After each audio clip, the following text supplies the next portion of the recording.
I think it might be time to normalize being single and alone. Can we start normalizing being single? No one prepares you for the loneliness that you feel in your 20s.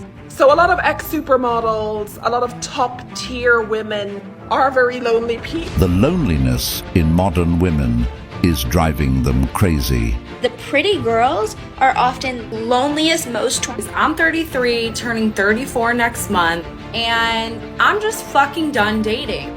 We need to normalize being young and being single. Something I had to learn is that it's okay to admit that you're lonely. The question is, why are modern women so lonely today? I think it might be time to normalize being single and alone. I'm really sick of people making it sound like, in order to be happy, like in your future and everything else, you have to find your person, because people will be like, oh, don't worry, you'll find someone eventually, or something along those lines. And it's like, okay, but it's okay if I don't also. And by you saying that kind of makes me feel worse about not finding someone.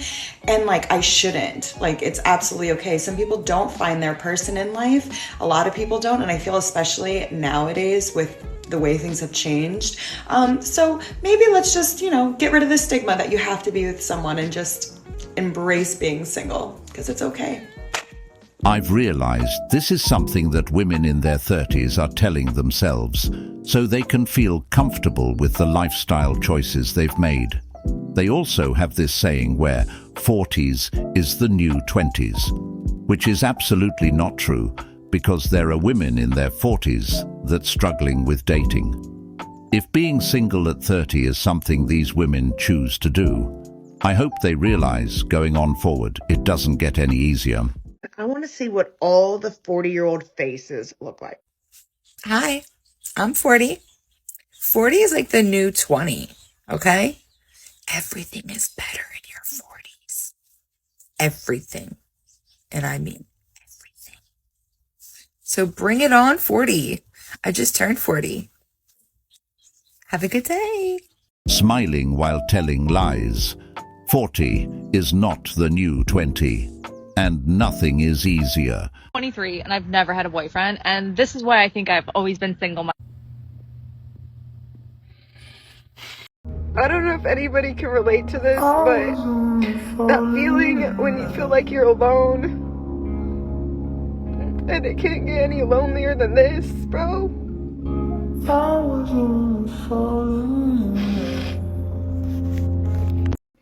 Most of the time I love being single. I am very comfortable being single, but tonight I hung out with friends and I had a great time, and then I was driving home and I started feeling this like wave of depression and anxiety, and I wasn't really sure what it was related to or where it was stemming from. And then I got home and I felt like just so sad and lonely, and I walked into my empty apartment and I thought,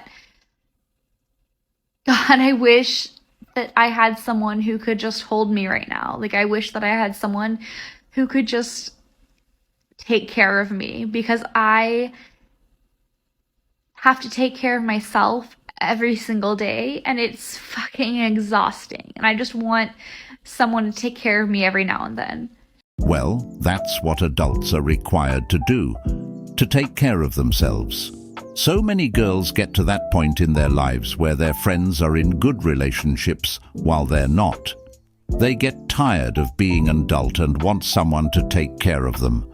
Loneliness is a thing that's in everybody, but when you live your life and not allowing anybody into your life when you're younger, you start feeling it when you're older. Men and women experience loneliness very, very differently. In her case, it sounds like she's looking for someone to come handle her baggages because it's too much to handle on her own. Boys or bad boys? Bad boys. Bad boys. What made you not want him? I thought he was too nice. Most girls won't admit this, but for your sake, I will. I hate nice guys. I think I'm quite lonely. And I feel really bad for saying that, because I have friends. It's not that I don't have friends, but everybody grows up and has different interests, and I kind of don't know where I fit in anymore. It's 6:15. I am halfway ready for bed. I'm not really hungry. I don't think... How do you make friends in your 30s? And I do have friends. It's not that I don't have anyone to turn to, but where do I get hobbies? Where do I meet new people? How do you, if you're not married and you don't have kids, and I don't know, maybe I don't go out and drink a lot anymore, and I just don't know what. I sound really moody, and I also don't. I like to be quite upbeat, even though I am horribly depressed. But I don't know. I just feel really lost. Just thought I'd share it in case you feel the same. The problem she's having is that she has no one in her personal life. There's only a certain gap your friends can fill up. Sometimes you start yearning that emotional closeness with a partner. You start wanting to fall in love. A lot of women are going through it after being single for a long time. This is just a phase they're going through. No one prepares you for the loneliness that you feel in your 20s. I'm currently sitting alone in my apartment. It is 1 a.m. I'm drinking water out of a wine glass because it's the only thing I have clean. And all of my friends are either with their boyfriends, with their husbands, with someone. And I feel like the odd one out because I don't have anyone. I have myself and my dog. And don't get me wrong, I love being alone, but I just feel like people at this age are really selfish, and you lose a lot of friends in the chaos of being in different phases of life, and it sucks. And honestly, I just feel forgotten about and pushed to the side. Welcome to your 20s. Something I had to learn is that it's okay to admit that you're lonely. I think as a strong, independent Black woman, as a strong, independent woman, I think it is like this notion of you take care of yourself. And like, I think people look at me and they're like, you're so strong, you go on these trips, you do all these things. And yeah, I do that, but I still like crave partnership, right? And companionship. And I think in my last video, when I shared that I went out to eat by myself because I was lonely, it's okay to admit that, like, yeah, some days I do want to lay on the couch and cuddle, right? Like, I do a lot for myself. And in this economy, taking care of your house, paying your bills, doing all the things by yourself is draining. So shout out to you if you also do that. But it is okay to do all those things and still want and crave, like, the intimacy that comes with spending time with someone, right? Going on dates, all the things. I think the moral of what I'm saying is that it's okay to be lonely. It's okay to want to go on dates, right? It's okay to crave intimacy. Like, these are normal feelings. So don't ever feel bad about it. And I think if we shared it more, it would just help. So this is me sharing it more. Have a good day. She is correct. It is okay to want these things. It is also okay to not date a woman who's claiming to be a strong, independent woman. For most girls, this is what's keeping them single. They think proclaiming to men that being independent is somehow attractive, when it's really a turn-off. My question is, why are these beautiful women single, bro? Why the fuck am I single, bro? Why the fuck am I single? Guys, I've been single. I'm gonna be single. Oh my, I'm gonna be single for 4 fucking years now. You are single because you say, bro, way too much. Another thing is, these women choose to be single. They're just looking for a specific type of guy to date. And because other women are also competing for that same type of man, it makes it even harder. So overall, she's single because the guy that she wants does not want her. No, I just need you to stop being nice to me unless you're going to marry me after. Can we start normalizing being single? And that it's okay to not be in a relationship or want to be in a relationship at this time? Please. If you're over 30, still single, and wish you weren't, I've got some good and bad news for you. The bad news is it's your fault. The good news is, because it's your fault, you can do something about it. First, get your butt outside. You are not going to meet a 10 sitting on your couch. Second, Learn to flirt. Starting can be as simple as paying a playful compliment like, "You have a phenomenal smile," to the barista who makes your coffee in the mornings. And third, close this app. Let's be honest, it is mostly a distraction. This is a reminder that finding someone who's willing to grow is more important than finding a perfect partner. The fact is, no one will ever be perfect for you. No matter how much you love someone, there will be days when they annoy you. There will be days when you're out of sync. You'll have that thing that you do differently that tends to be a point of contention. Most likely, you'll have different communication styles, and that alone will cause some frustration from time to time. The difference between couples who ultimately crumble and those who thrive is not a lack of friction. It's a willingness to grow with each other. Life is a long journey, and having someone by your side who's willing to grow and learn and be a better partner for you is going to feel a lot better than this idea of a perfect partner. So try widening your parameters for what a great partner will look like for you on the outside and focus in on what they'll look like on the inside. I agree, but women today aren't looking for someone to grow with. They're looking for someone to fund their lifestyle. If you aren't making a certain amount of money, it's a no-go. Relationships today are risky, little to gain and a lot to lose. It's not about finding love and build a connection anymore. The first reason you shouldn't chase after women is that it actually reinforces to her that she is better than you. Number two is piggybacking right off number one, where if she thinks she's better than you from you chasing, she will want better than you. To number three, which is you're giving her a firm base to go out there and catch the other swinging around. What do I mean by that? I mean that, okay, I know this guy likes me and he makes me feel like really good, so let me keep him around making me feel good while I check out all these other guys out here. Whenever you're chasing a woman, you're giving her power over you. You want to make it known that you are interested, but don't chase. If she's really interested in you, she will show it. The attraction should be balanced, the two. Never chase. Here's what your Friday night looks like when you're single, 29, and you don't have kids yet. I decided to take myself out on a date last night and treated myself to some Caesar salad and bolognese, and it was so good.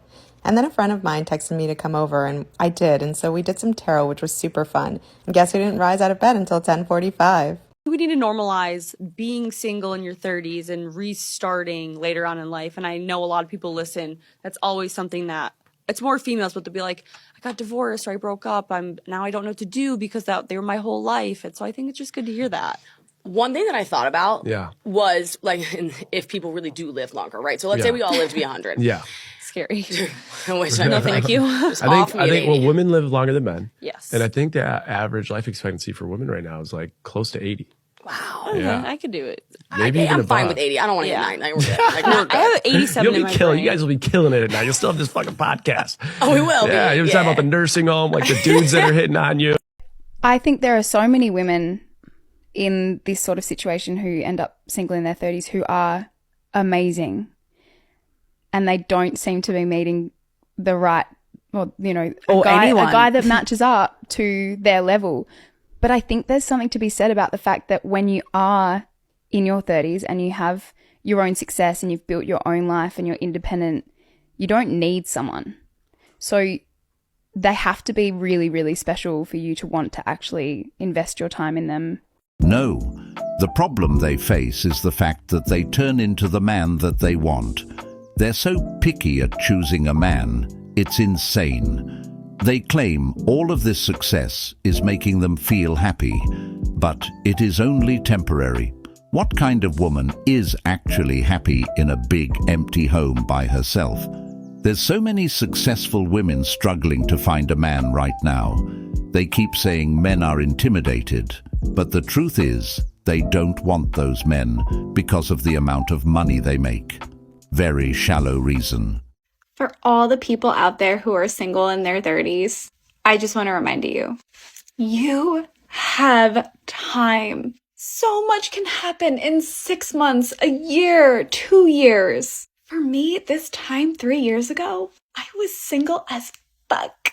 Not even like single and looking for someone and dating around. No. I was committed to being single.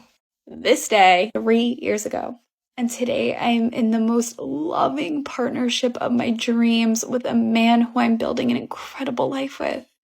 3 years. So much happened between then and now in a relatively short amount of time. Your timeline is your timeline, but I want to remind you of how long time can actually be. So don't worry, you have plenty of it, and you're on no one's timeline but your own. We need to normalize being young and being single. Hi, sorry to insert my opinion, but who's we?